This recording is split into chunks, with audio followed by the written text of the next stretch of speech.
لا إله إلا الله، لا إله إلا الله، لا إله إلا الله. بسم الله الرحمن الرحيم. عن ابن عباس رضي الله تعالى عنهما قال قال رسول الله صلى الله تعالى عليه وسلم: من لزم الاستغفار جعل الله له من كل ضيق مخرجا ومن كل هم فرجا ورزقه من حيث لا يحتسب. رواه ابو داؤد.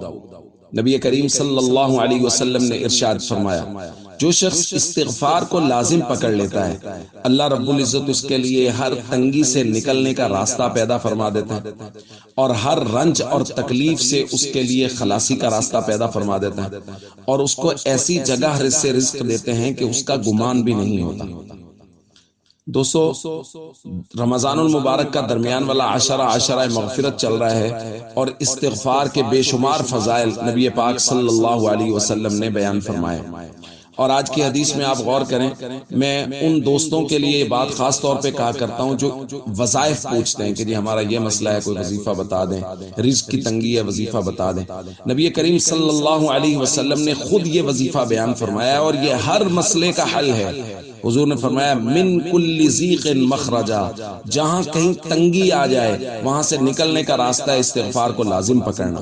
ومن کل ہم فرجا، ہر غم، تکلیف، دکھ اور رنج سے نجات کے لیے استغفار کو لازم پکڑنا۔ ورزقہ من حیث لا یحتسب، اور رزق کی پریشانی کے لیے استغفار کو لازم پکڑنا۔